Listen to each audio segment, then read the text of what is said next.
जिस नारी का संतान नहीं हो, गर्भ नहीं ठहरा हो, सफेद आंकड़े की जड़, जिस देव अधिदेव महादेव की कथा जिस तुम्बरुका जी ने श्रवण कराई है, शंकर भगवान जिनके सामने बैठकर शिव पुराण की कथा सुन रहे हैं, उन तुमरुका जी का नाम लेकर शिवलिंग पे से 21 बार घुमाकर मंदिर में ही कमर पर 7वें दिन रजस्वला धर्म के जो बांध लेता है और एक पीपल का पत्ता अवधूतेश्वर महादेव का नाम लेकर शंकर पर चढ़ाकर उसको गाय के दूध में उकाल कर रात्रि को दोनों पति पत्नी अगर पीकर सोते हैं, 3 महीने में भगवान भोलेनाथ उसकी गोद भर देते हैं। ये शिव तत्व।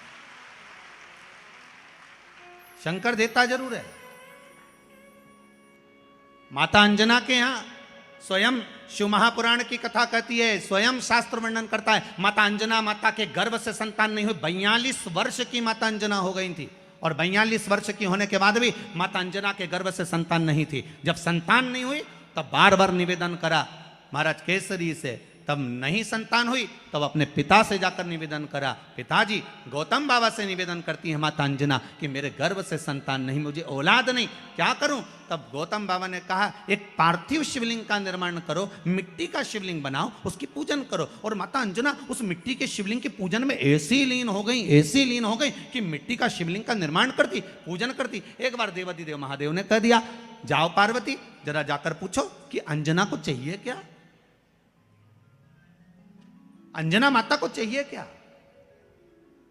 अच्छा, सारे देवताओं को सबसे ज्यादा टेंशन देवाधिदेव महादेव से रहता है, क्योंकि ये बिना सोचे बिना समझे किसको क्या दिया है कोई भरोसा ही नहीं होता।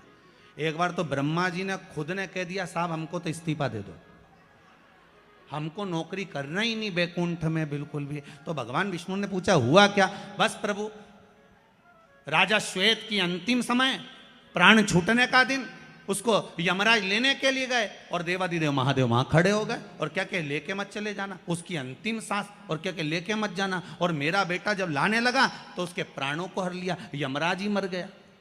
फिर मेरी पोती गई मृत्यु देवी, उससे कहा उठा ला राजा श्वेत को। वो राजा श्वेत को जैसे ही मृत्यु देवी ने फांस डाली, भगवान शंकर ने उसको भी मार दिया। अब बताओ, सूर्य नारायण भगवान बोले कि मेरा बेटा भी मर गया, मेरी पोती भी मर गई, अब बताओ क्या करें। तो भगवान ब्रह्मा जी ने शंकर जी से जाकर कहा, भोलेनाथ ये आपकी आदत बहुत गलत है, जब इसको मरना था तो आपने क्यों बचाया? शंकर जी बोले मेरे मंदिर में बैठा था, जगह तो देखो कि कहां बैठा है।